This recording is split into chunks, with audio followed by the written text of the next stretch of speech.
दोस्तों, आज का मेरा टॉपिक वाइडलाइन कॉरपोरेशन का upcoming high rise project Aspen है। लेकिन उस टॉपिक पर बात करने से पूर्व मैं आपको गुड़गांव के बारे में कुछ महत्वपूर्ण जानकारी देने वाला हूं, जो आपके लिए जानना बहुत ज़रूरी है। वैसे तो गुरुग्राम का इतिहास बहुत पुराना है, लेकिन यहाँ शहरीकरण की शुरुआत 1983 में हुई, जब डीएलएफ ने अपनी पहली कॉलोनी सेक्टर 14 का उद्घाटन किया, जिसे ओल्ड डीएलएफ के नाम से भी जाना जाता है। यह वर्ष गुरुग्राम के लिए गोल्डन ईयर साबित हुआ, क्योंकि इसी वर्ष 19 दिसंबर 1983 को मारुति कंपनी ने भी यहाँ अपनी पहली फैक्ट्री का शुभारंभ किया।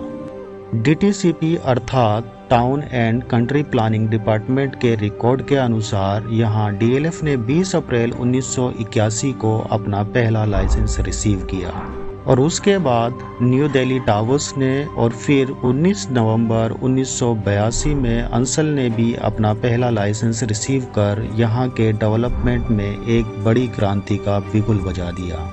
अपनी बेहतर कनेक्टिविटी व आईजीआई एयरपोर्ट से निकटता के कारण यह शहर शीघ्र ही देश और विदेश के उद्योगपतियों की पहली पसंद में शामिल हो गया और देखते ही देखते गुड़गांव कुछ ही वर्षों में गुड़गांव से मिलेनियम सिटी बन गया और आज गुरुग्राम में दुनिया की टॉप 500 फॉर्च्यून कंपनियों में से 250 से भी अधिक कंपनियों के हेड ऑफिसेज हैं।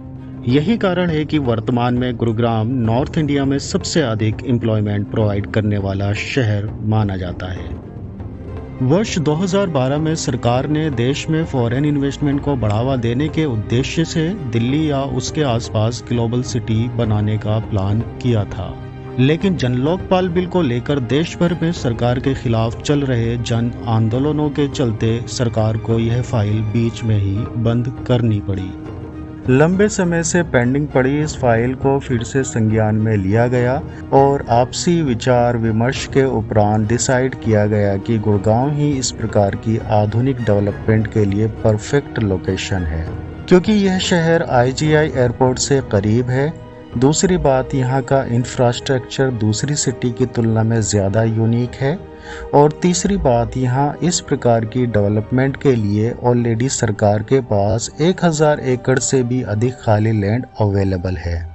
यह वह लैंड है जिस पर 2006 में सरकार स्पेशल इकोनॉमिक जोन क्रिएट करने की प्लानिंग कर रही थी, जिसकी जिम्मेदारी सरकार ने उस समय रिलायंस को सौंपी थी, लेकिन रिलायंस ने उस पर कभी कोई काम ही नहीं किया, जिस पर अब कुछ सालों बाद आप ग्लोबल सिटी देखने वाले हैं। और इसके अलावा दुनिया की टॉप 500 फॉर्च्यून कंपनियों में से 250 से भी अधिक कंपनियों के हेड ऑफिसेज केवल गुड़गांव में ही हैं। गुड़गांव नॉर्थ इंडिया का सबसे तेजी से डेवलप होने वाला शहर है। यहाँ पर ग्लोबल सिटी 1002.36 एकड़ लैंड पर कई फेजेस में बसाई जाएगी, जिसमें लगभग 1 लाख करोड़ का खर्च आएगा और यह सिटी अपने आप में बेमिसाल होगी, क्योंकि इसे सुव्यवस्थित ढंग से बसाया जाएगा। यहाँ का डेवलपमेंट पूरी तरह से इको फ्रेंडली होगा।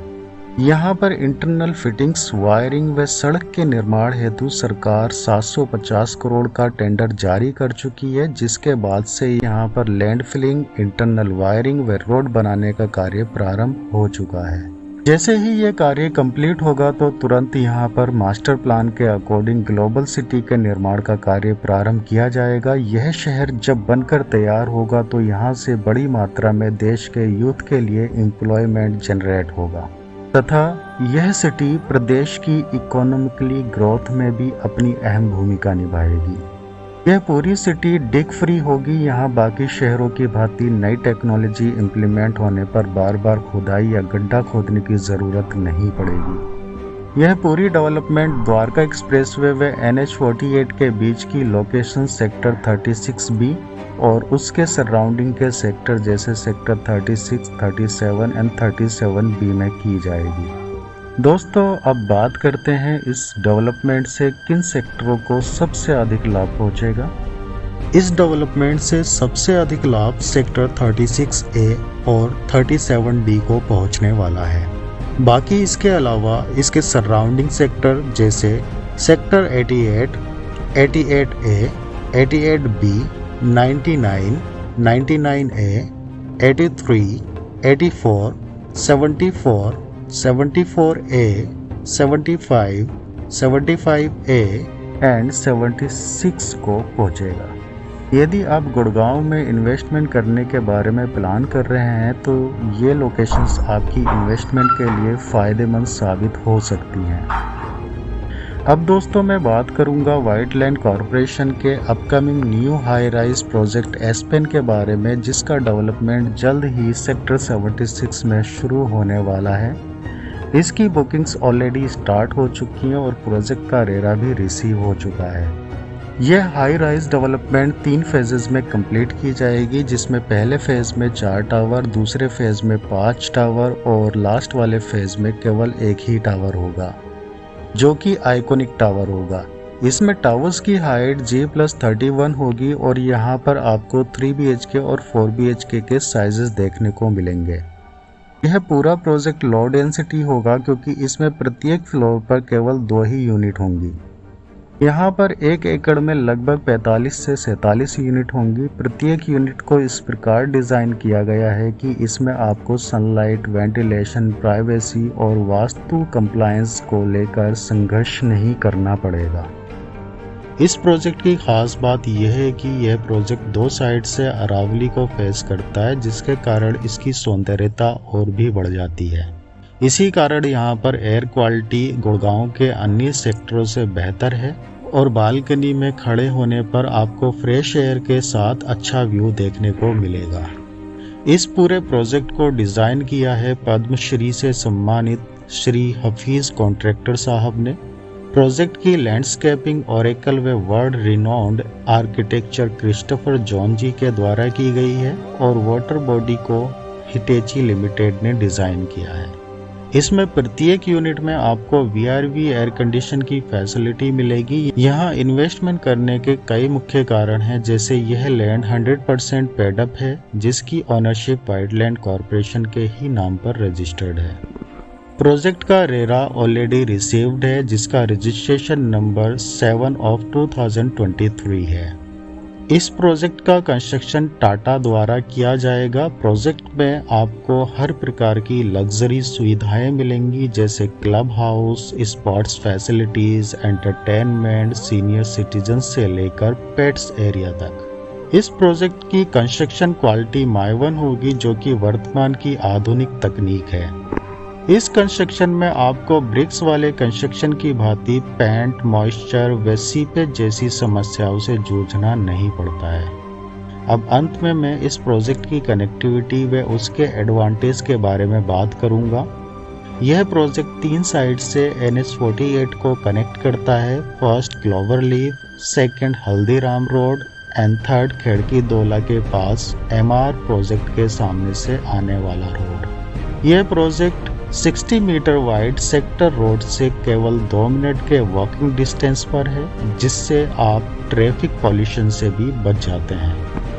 गोल्फ कोर्स एक्सटेंशन रोड यहाँ से मात्र 1.5 किलोमीटर के डिस्टेंस पर है, जिसे बेसिकली सदर्न पेरिफेरल रोड अर्थात SPR के नाम से भी जाना जाता है। यहाँ से 1.8 किलोमीटर के डिस्टेंस पर सेक्टर 74A और सेक्टर 75A आते हैं।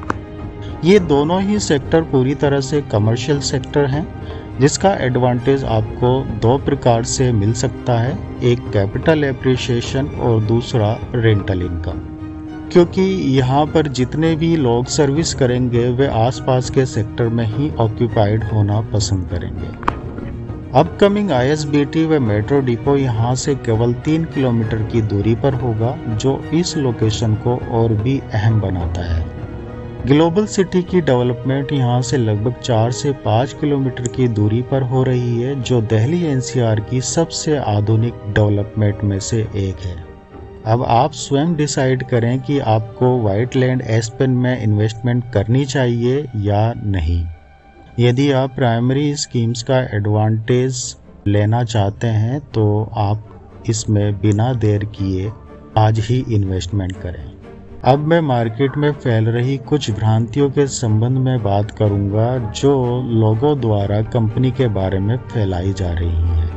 कुछ रियल एस्टेट सलाहकारों का मानना है कि व्हाइटलैंड कॉरपोरेशन एक नई डेवलपर फर्म है जिसके पास अनुभव की कमी है। इसके साथ साथ दिल्ली या एनसीआर में इनका कोई डिलीवर्ड प्रोजेक्ट नहीं है।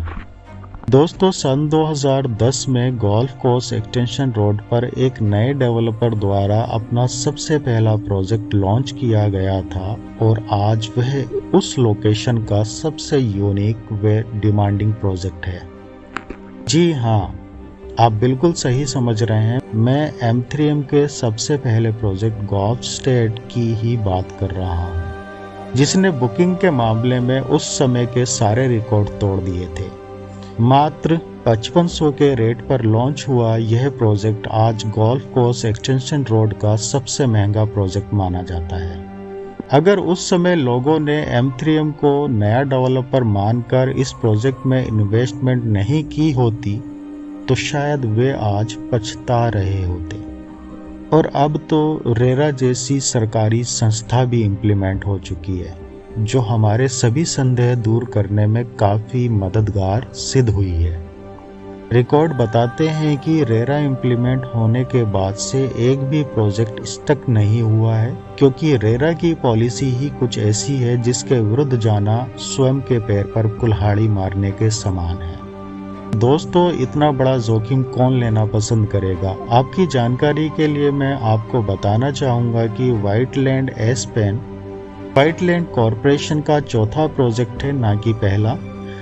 एज ए डेवलपर फर्म इस कंपनी ने रियल एस्टेट सेक्टर में सितंबर 2021 में अपने पहले प्रोजेक्ट अर्बन क्यूब 71 के साथ एंट्री की थी, जो कि लॉन्च होते ही 1 से 2 महीने में पूरी तरह से सोल्ड आउट हो गया था। और उस प्रोजेक्ट को बनाने का कार्य आज फुल स्विंग पर है, जो कि अपने निर्धारित समय पर बनकर तैयार हो जाएगा। इस कंपनी की खास बात यह है कि इनके सभी प्रोजेक्ट के लैंड 100% पेड अप वे व्हाइटलैंड कॉरपोरेशन लिमिटेड के नाम पर रजिस्टर्ड हैं। कंपनी के ऊपर 1 रुपए का भी कर्ज नहीं है, जो इनके प्रति निवेशकों के विश्वास को और भी दृढ़ बनाता है। रेरा इम्प्लीमेंट होने के बाद से रियल एस्टेट सेक्टर सबसे भरोसेमंद सेक्टर बन गया है और इसमें काफ़ी हद तक पारदर्शिता देखने को मिली है।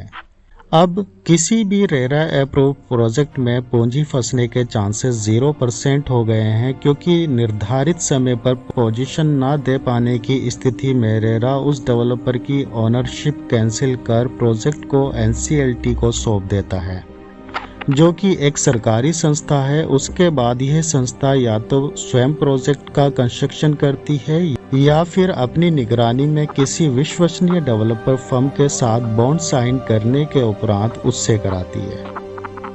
और एक डेवलपर फर्म जो किसी भी सर्विस अर्थात प्रोजेक्ट के डिज़ाइन से लेकर कंस्ट्रक्शन तक में किसी भी प्रकार की लापरवाही या समझौता नहीं कर रही है, तो वह भागने के लिए नहीं बल्कि इस फील्ड में लंबे समय तक अपनी उपस्थिति बनाए रखने व निवेशकों के प्रति अपने विश्वास को कायम रखने के लिए कर रही है। दोस्तों, मैंने इस वीडियो के माध्यम से आपके कई प्रश्न व संदेह से पर्दा उठाने व आप तक उपयुक्त जानकारी पहुंचाने से लेकर गुड़गांव के अर्बन डेवलपमेंट की शुरुआत व वर्तमान स्थिति को कवर करने की कोशिश की है। यदि इस वीडियो से संबंधित आपके मन में कुछ प्रश्न हैं तो आप निसंकोच नीचे दिए गए कमेंट बॉक्स में अपने प्रश्न लिख सकते हैं। मैं आपके हर प्रश्न का उत्तर देने का प्रयास करूंगा, या आप स्क्रीन पर दिख रहे मेरे नंबर पर भी मुझे कॉल करके मुझसे संपर्क कर सकते हैं।